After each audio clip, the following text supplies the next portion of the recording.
Assalamu alaikum dear students. Today our topic is series resonance circuit and parallel resonance circuit. सबसे पहले हम series resonance circuit को discuss करेंगे। Resonance circuit, इसको इस तरीके से लिखेंगे RLC सीरीज सर्किट। सबसे पहले इसकी डायग्राम ड्रॉ करते हैं। AC सप्लाई लेंगे, उसके साथ कनेक्ट कर देते हैं रेजिस्टेंस को, इंडक्टर और capacitor.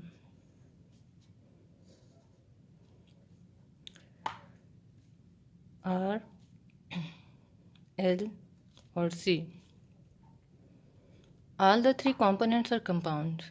Normally in households and in industries, these three components are connected all together in a circuit. ऐसा पॉसिबल नहीं है कि हम किसी सर्किट को प्योर रेजिस्टिव बना सकें, प्योर कैपेसिटिव और प्योर इंडक्टिव। इसमें दो की वैल्यू कम हो सकती है लेकिन ज़ीरो नहीं हो सकती है। These all three components are necessary in any circuit. अब इसको हम डिस्कस करते हैं। जब AC सप्लाई से करंट इसमें से पास करता है तो यहाँ पर ये R है रेजिस्टर और ये इंडक्टर, जैसे हम फाइंड आउट कर चुके हैं। XL is equal to omega L, XC is equal to 1 over omega C। AC supply है। अब यहाँ पर हम देखते हैं कि करंट की वैल्यू क्या है। करंट इसमें से भी पास कर रहा है, यहाँ से भी पास कर रहा है और इधर से भी पास कर रहा है। अब हमने रेजिस्टिव के केस में पढ़ा हुआ है कि करंट वोल्टेज के इन फेज है, और इंडक्टर में वोल्टेज जो है वो लीड करता है बाय द एंगल ऑफ 90, और कैपेसिटर के केस में वो लैग करता है बाय द एंगल ऑफ 90। इसमें कॉमन चीज़ क्या है? इन सब में जो कॉमन वैल्यू है वो करंट की है। करंट, इसका मतलब है करंट सेम है इसमें। The value of current is same. और डिवाइड क्या चीज़ हो रही है? वोल्टेज। कहीं वो लीड कर रहा है, कहीं लैग कर रहा है, कहीं इन फेज है। तो हम इसको we can't add this values mathematically and algebraically due to phase difference. फिर हम क्या करेंगे, इसको किस तरीके से फाइंड आउट करेंगे? उसके लिए हम फेजर डायग्राम ड्रॉ करते हैं। Phasor diagram,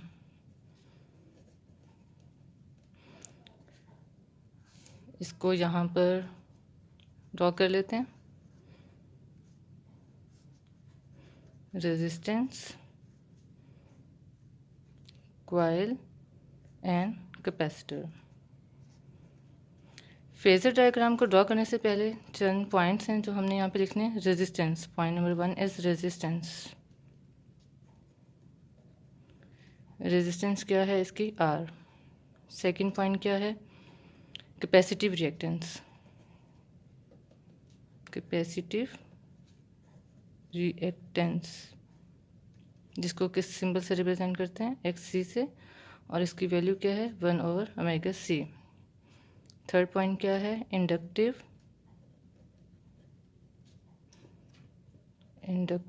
reactance,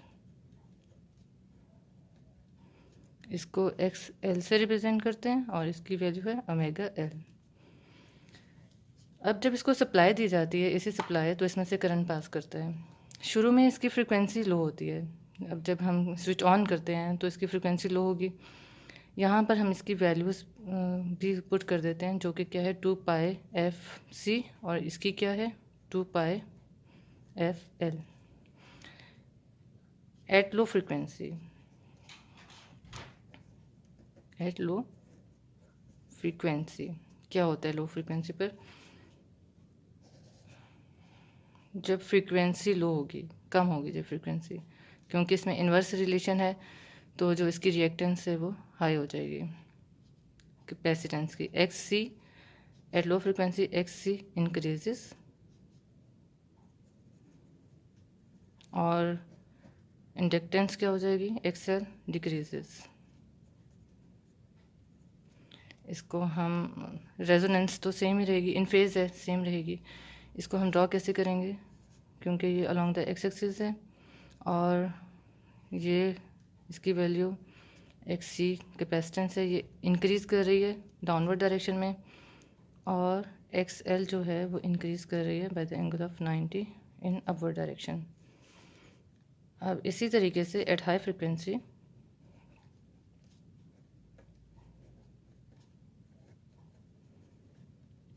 the value of X C, अब यहाँ पे देखें, जब फ्रीक्वेंसी हाई होगी, जब फ्रीक्वेंसी हाई होगी तो जो इसकी रिएक्टेंस है, कैपेसिटिव रिएक्टेंस है, वो कम हो जाएगी। यहाँ पर हम लिख देते हैं X C decreases at high frequency. और अगर हम फ्रीक्वेंसी को इंक्रीज़ करते हैं तो इंडक्टिव रिएक्टेंस वो इंक्रीज़ हो जाएगी। हम यहाँ पे लिख देते हैं एक्स एल इंक्रीजेस। अब इसकी डायग्राम भी देख लेते हैं।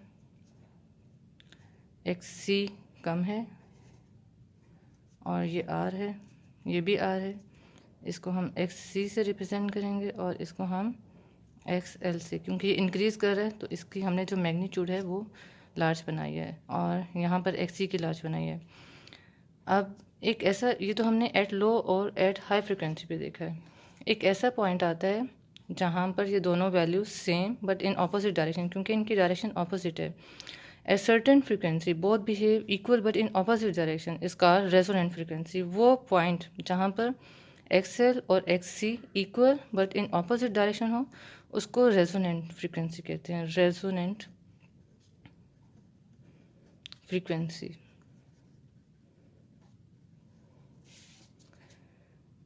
रेजोनेंट फ्रिक्वेंसी स्टेट जहाँ पर क्या होता है,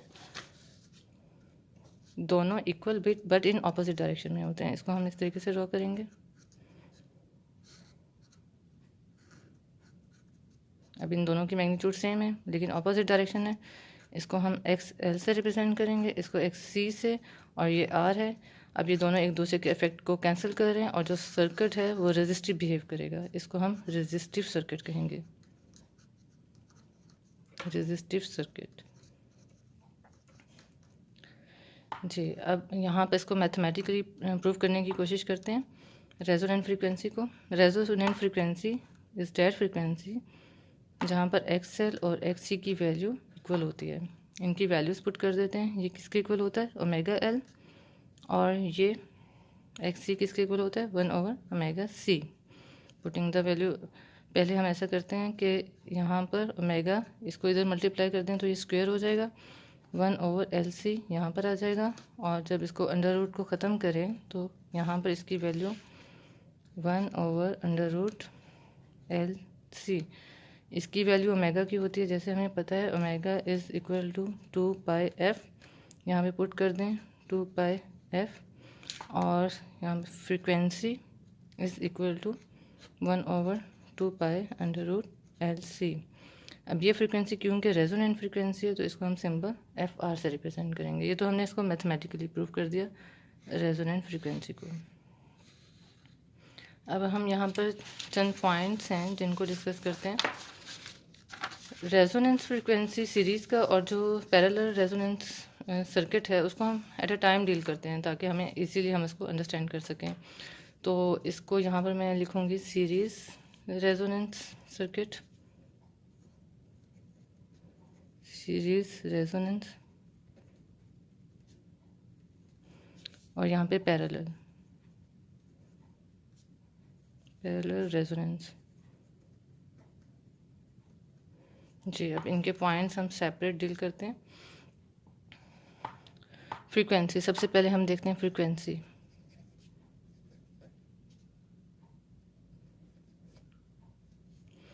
फ्रीक्वेंसी, इसकी सीरीज़ की फ्रीक्वेंसी क्या है, एफ आर, और किसके इक्वल होती है, 1 over 2 pi under root L C. और इसकी क्या फ्रीक्वेंसी है, इसको यही है रेजोनेंट फ्रीक्वेंसी की इक्वेशन तो सेम है दोनों के लिए, 2 pi under root L C. और इसके बाद इसकी आ जाती है इम्पिडेंस। इम्पिडेंस क्या है, इम्पीडेंस का सिंबल Z होता है, जो कि कंबाइंड है RLC, तीनों की जो रेजिस्टिव प्रॉपर्टीज़ हैं उसको Z से रिप्रेजेंट करते हैं। कंबाइंड इफेक्ट को इम्पीडेंस कहते हैं। वो रेजिस्टिव है, जैसे हमने देखा रेजिस्टिव है। और क्या होती है इसमें, सीरीज़ रेजोनेंस में मिनिमम होती है। रेजिस्टिव है और मिनिमम है, जबकि इसके केस में भी रेजिस्टिव है, पैरेलल में भी रेजिस्टिव है, लेकिन क्या होती है वो मैक्सिमम होती है। रेजिस्टिव का मतलब जो हमने इस तरीके से कैलकुलेट किया था अभी, ये कैंसिल हो गए थे दोनों, XL और XC, और सिर्फ रेजिस्टिव रह गई थी। यहाँ पे भी सेम ऐसे ही है, लेकिन इसकी वैल्यू मैक्सिमम है। करंट,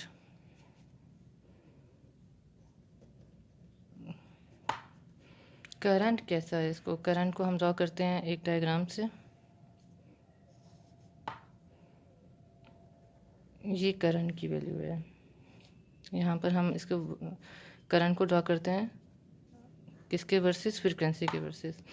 अब शुरू में इसकी वैल्यू इंक्रीज़ कर रही है, फिर डिक्रीज़ कर रही है। यहाँ पर अगर हम देखें, एक ऐसा पॉइंट आता है जहाँ पर दोनों वैल्यूज़ सेम हो जाती हैं, और इसको रेजोनेंट फ्रीक्वेंसी कहते हैं, और ये मैक्सिमम पॉइंट है करंट का। इसको IR से रिप्रेजेंट करते हैं, और ये इक्वल है V0/R के इक्वल है। अब क्या होता है यहाँ पर, ये जो पार्ट है, क्योंकि यहाँ पर फ्रीक्वेंसी लो है, लो फ्रीक्वेंसी पर जो सर्किट है वो बिहेव करता है RC, और यहाँ पर फ्रीक्वेंसी इंक्रीज़ कर रही है। देखिए यहाँ पर इंक्रीज़ जब करेगी तो ये बिहेव करेगा RL, और ये ऐसा पॉइंट है जब RC और RL एक पॉइंट पर रेजोनेंट फ्रीक्वेंसी पर आ जाते हैं, और यहाँ पे करंट की वैल्यू मैक्सिमम होती है। अब इसमें करंट फिर क्या हुआ, मैक्सिमम हुआ, इसको हम मैक्सिमम कह देंगे करंट को। अब in case of parallel resonance circuit, इसमें जी एक और इम्पॉर्टेंट बात, इसको हम एक्सेप्टर भी कहते हैं। और ये जो डायग्राम है इसकी फिगर ऐसे बनेगी, फ्रीक्वेंसी और करंट। यहाँ पे करंट की वैल्यू ये बिल्कुल इसके ऑपोजिट है, करंट की वैल्यू डिक्रीज़ होती है फिर इंक्रीज़ होती है। इस पॉइंट पर ये इसकी रेजोनेंट फ्रीक्वेंसी है, इसको FR से रिप्रेजेंट करते हैं, करंट की वैल्यू है, और इस फ्रीक्वेंसी को FR कहते हैं। तो इस सेम ऐसे ही है, लेकिन ये ऑपोजिट डायरेक्शन में है। यहाँ पर करंट की वैल्यू मिनिमम होती है। मिनिमम क्यों होती है, करंट की वैल्यू जो है वो मिनिमम होगी क्योंकि रेजिस्टिव जो है वो मैक्सिमम है। जब रेजिस्टेंस ज़्यादा होती है तो फिर वो करंट को कम ड्रॉ करता है, जिसकी वजह से यहाँ पे करंट कम ड्रॉ होगा। नेक्स्ट आ जाता है पावर फैक्टर।